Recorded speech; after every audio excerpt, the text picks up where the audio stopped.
जय हिंद बच्चों, कैसे हो? उम्मीद करते हैं आप लोग अच्छे होंगे। प्यारे बच्चों, आज का क्लास लेकर फिर आप सबके बीच उपस्थित हो गए हैं।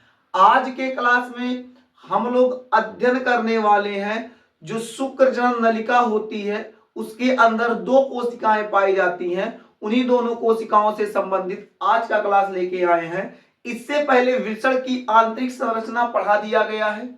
यदि आप लोगों ने वृषण का आंतरिक संरचना वाला जो क्लास है वो नहीं देखा है तो आप चैनल के प्लेलिस्ट में जाके वहां से आप क्लास देख सकते हैं। आज के क्लास में हम पढ़ेंगे शुक्र जनन नलिकाओं के अंदर उपस्थित कोशिकाओं के बारे में। इससे पहले आपके जानकारी के लिए थोड़ा सा बता दें, इससे पहले का जो कल का क्लास था, कल के क्लास में आपको पढ़ाया गया था वृषण की आंतरिक संरचना। वहां आपको बताया गया था एक सामान्य मनुष्य के एक वृषण में 200 से 250 पालियां होती हैं, अर्थात 200 से 250 पालियां पाई जाती हैं। प्रत्येक पाली में 1 से 3 शुक्रजनक नलिकाएं पाई जाती हैं और शुक्रजनक नलिकाओं में शुक्राणु का निर्माण होता है। अब ये जो शुक्रजनक नलिकाएं होती हैं, इन नलिकाओं में कुछ कोशिकाएं पाई जाती हैं जो शुक्राणु निर्माण में सहायता करती हैं। इन्हीं कोशिकाओं के बारे में हम लोग क्या करेंगे, आज अध्ययन करेंगे। तो सबसे पहले हम लोग क्या करते हैं, चित्र की सहायता से समझने का प्रयास करते हैं। अब एक पाली में कितनी शुक्रजनन नलिकाएं होती हैं? तो 1 से 3। चलिए हम लोग मान लेते हैं कितना है, 3। एक शुक्रजनन नलिका हो गई, एक ये हो गई 2, 3। तो ये क्या है, शुक्रजनन नलिकाएं।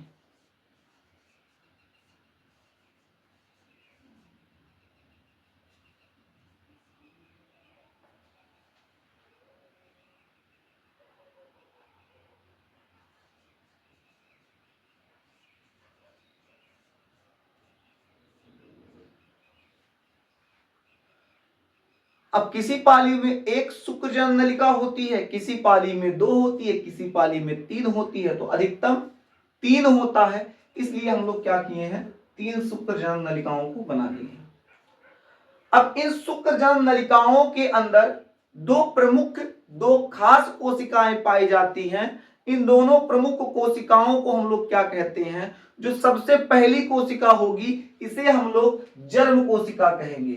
यानी जो पहली कोशिका होगी इसे हम लोग क्या कहेंगे, जर्म कोशिका।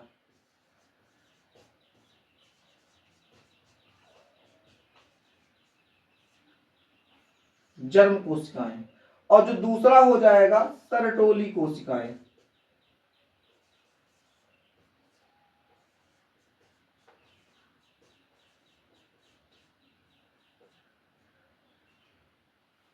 जर्म कोशिकाएं, सरटोली कोशिकाएं।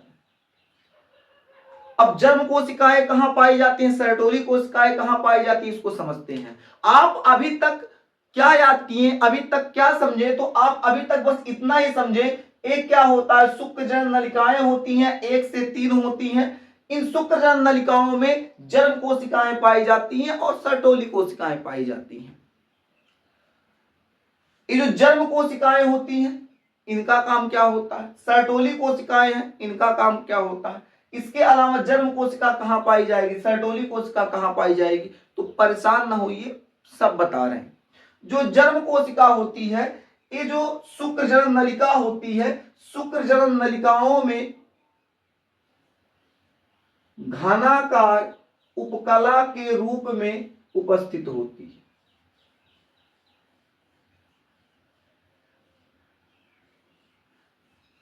किस प्रकार उपस्थित होता है, घनाकार उपकला के रूप में। इन्हें हम लोग क्या कहेंगे, जर्म कोशिका।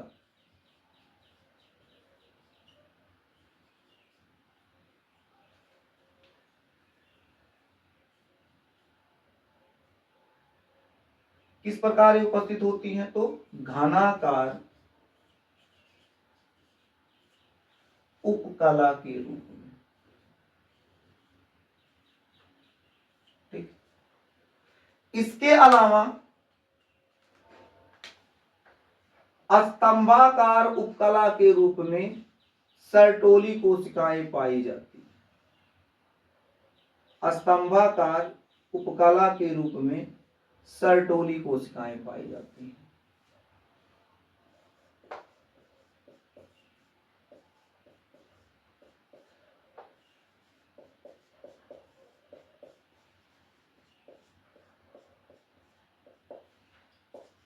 कैसी पाई जाती हैं? स्तंभाकार या बेलनाकार।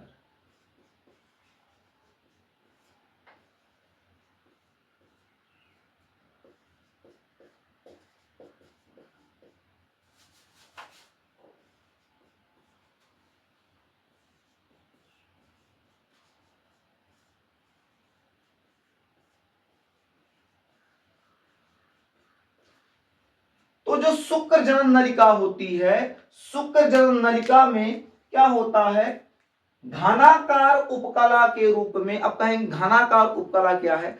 देखिए, इनका जो बनावट होता है, इनका जो स्ट्रक्चर होता है, कुछ घन के आकार का होता है। ये जो जन्म कोशिकाएं होती हैं, इनका जो बनावट होगा घन के आकार का होगा, इसीलिए इन कोशिकाओं को कहा जाता है घनाकार उपकला के रूप में है। यानी जो जन्म कोशिकाएं होती है, ये जो जितना लाल कलर से बनाए हुए हैं, ये पूरा जो लाल कलर से बना हुआ है, इन्हें हम लोग क्या कहते हैं? जन्म कोशिका कहते हैं।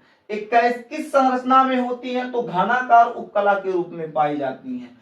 ठीक है, इसके नीचे सर्टोली कोशिकाएं पाई जाती हैं, जो स्तंभाकार या बेलनाकार उपकला के रूप में, यानी बेलना लेकिन ऐसे, देखो बेलना लेकिन ऐसे रहती हैं, इसलिए इसको बेलनाकार या खंभे की तरह देखो दिख रहा, स्तंभाकार होती हैं।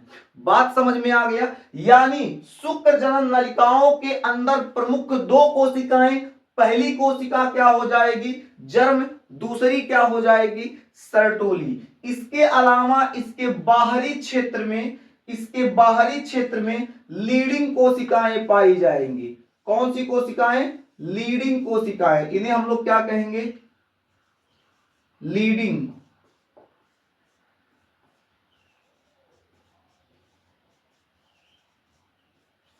अब ये जो लीडिंग कोशिका होती है, इसका काम क्या होता है? तो ये जो लीडिंग कोशिका होता है, इसका काम होता है लीड करना।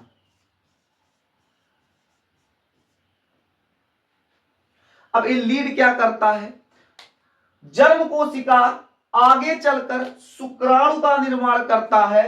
सर्टोली कोशिका जो निर्मित शुक्राणु है, उसे पोषण देने का काम करता है, भोजन देने का काम करता है। तो जब जर्म कोशिका क्या करेगी? शुक्राणु का निर्माण करेगी, तो उसको लीड करने का काम कौन करेगा? लीडिंग कोशिका। कहेगा तुम ऐसा है जर्म कोशिका भाई, तुम ऐसा एक काम करो, तुम शुक्राणु को धड़ाधड़ धड़ाधड़ धड़ाधड़ धड़ाधड़ एकदम बनाते रहिए। तो कहेगा जी मालिक बनाएंगे। कहेंगे कोनो समस्या नहीं आएगा, बाकी हम पीछे से देख लेंगे, हम लीड करेंगे, तुम टेंशन ना लो। तो लीडिंग कोशिका जो होती है, वो क्या करती है? लीड करती है। किसको लीड करती है? तो जर्म कोशिका जो होती है, जिन शुक्राणु का निर्माण करता है, उन शुक्राणुओं को क्या करती है? लीड करने का काम करती है। यानी हम लोग कह सकते हैं, ये जो जर्म कोशिका है, बात को समझिएगा थोड़ा सा, ये जो जर्म कोशिका है, ये शुक्राणु का निर्माण करता है।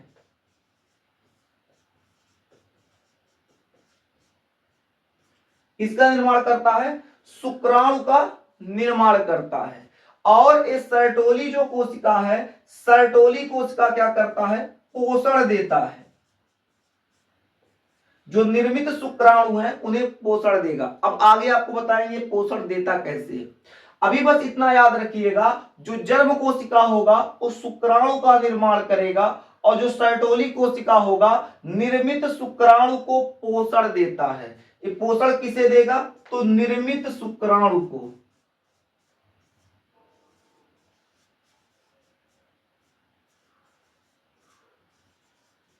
ये निर्मित शुक्राणु को क्या करता है? पोषण देने का काम करता है। अब जो लीडिंग कोशिका होती है, लीड कैसे करेगी? तो लीडिंग कोशिका के अंदर एक बहुत ही महत्वपूर्ण हार्मोन्स रिलीज होता है। एक अच्छा सा हार्मोन्स रिलीज करेगा ये, जिस हार्मोन्स का नाम है टेस्टोस्टेरोन। हार्मोन्स क्या है? टेस्टोस्टेरोन। यानी अगर आपसे पूछ लिया जाए लीडिंग कोशिका किस हार्मोन्स को रिलीज करती है, तो आपका जवाब होगा लीडिंग कोशिका टेस्टोस्टेरोन हार्मोन्स का रिलीज करती है। अब ये टेस्टोस्टेरोन क्या होता है? इस शुक्राणु निर्माण में सहायता करता है। किसमें सहायता करता है? शुक्राणु निर्माण। शुक्राणु निर्माण में क्या करता है? सहायता करता है। तो क्योंकि अभी आपको बताया जो लीडिंग कोशिका थी इस जन्म कोशिका से कह रही भाई साहब एक काम करो, तुम शुक्राणु एकदम निर्माण करो, टेंशन मुक्त होकर निर्माण करो, बाकी हम देख लेंगे। अभी किसके बदौलत लीडिंग कोशिका कूद रही थी? एक हार्मोन्स की बदौलत। हार्मोन्स क्या है? टेस्टोस्टेरोन। जो टेस्टोस्टेरोन हार्मोन्स होता है ये क्या करेगा? इसमें इतनी क्षमता होती है कि जब क्या करता है, जब जन्म कोशिका क्या करता है, शुक्राणु का निर्माण करता है, तो निर्माण क्रिया में ये हेल्प कर देता है, सहायता कर देता है।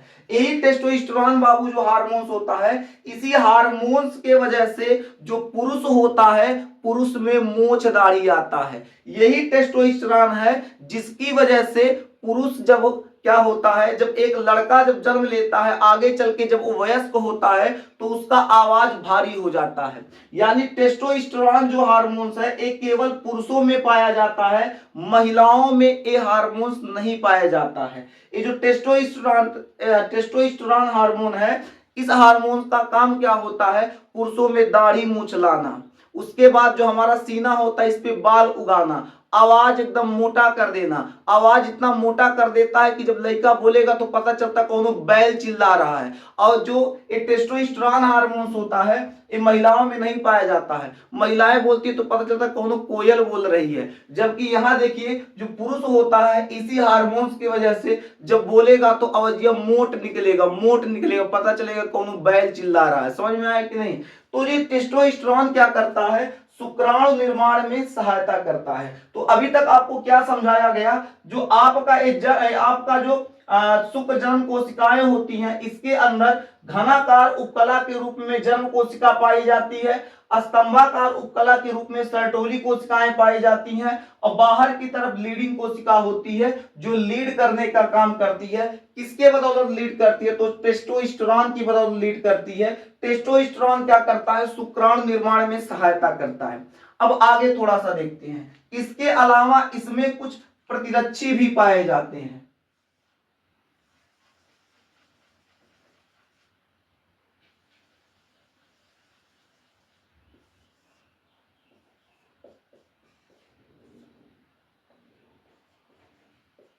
प्रतिरक्षी कोशिकाएं,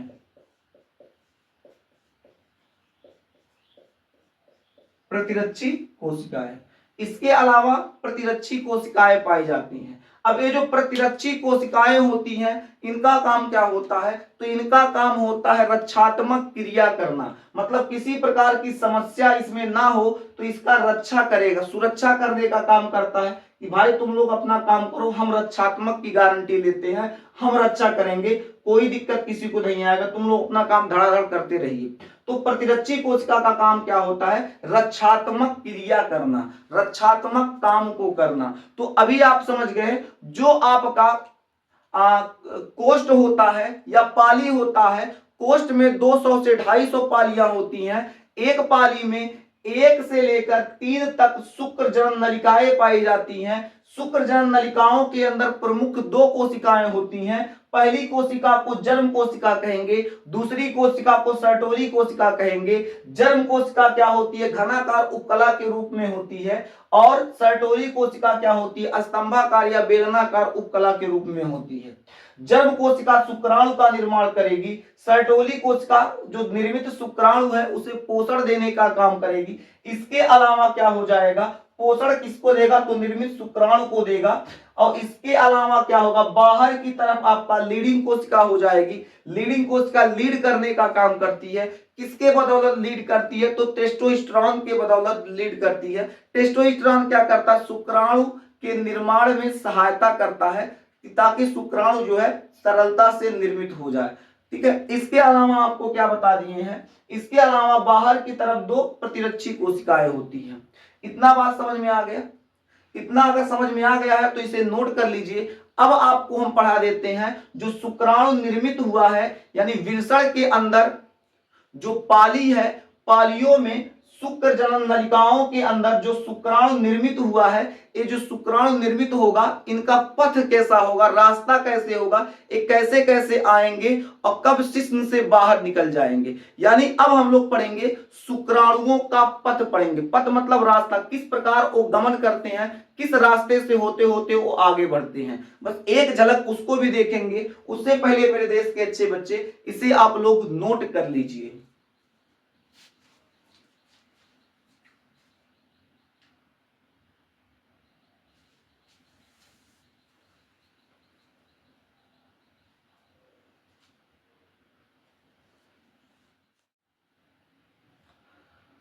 अब हम लोग पढ़ेंगे शुक्राणुओं का पथ। तो हेडिंग कर लीजिए शुक्राणुओं का पथ। शुक्राणुओं का पथ, पथ मतलब क्या हो जाएगा, रास्ता, यानी किस प्रकार से एक गमन करते हुए आगे बढ़ेंगे। सबसे पहले शुक्राणु का निर्माण कहां होता है, तो शुक्राणु का निर्माण होगा शुक्र जनन नलिका में। कहां होगा, शुक्र जनन नलिका में। ठीक है, कहां निर्माण होगा, शुक्र जनन नलिका में शुक्राणु का निर्माण होगा। शुक्राणु का निर्माण कर कौन रहा है, तो जर्म कोशिका, इससे अभी थोड़ी देर पहले आपको बताए हैं। तो शुक्राणुओं का निर्माण हुआ शुक्र जनन नलिका में। शुक्र जनन नलिका से जब शुक्राणु आगे बढ़ेगा तो आएगा कहां, ट्यूबली रेक्टी में।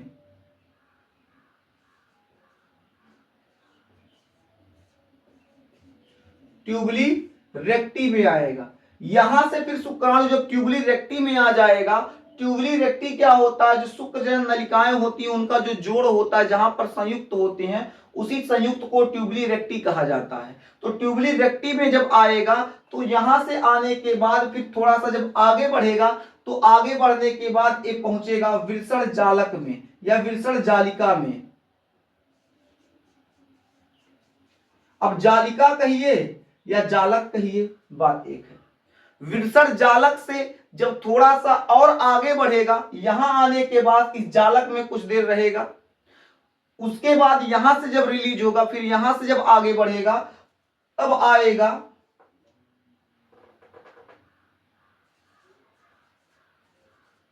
शुक्र वाहिकाओं में। शुक्र वाहिकाओं से फिर कहां आएगा, अधिवृषण।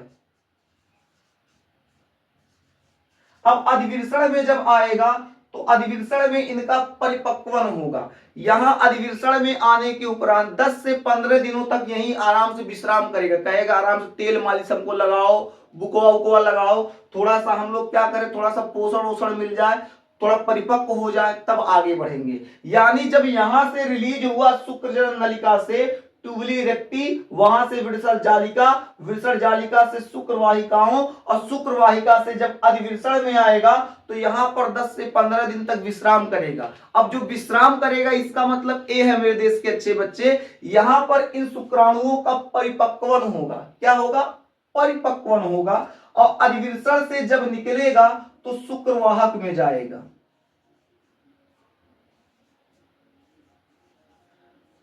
फिर शुक्रवाहक से जब आगे बढ़ेगा फिर पहुंचेगा स्खलन नलिका। स्खलन नलिका, और स्खलन नलिका से फिर क्या होगा, पहुंचेगा मूत्र जनन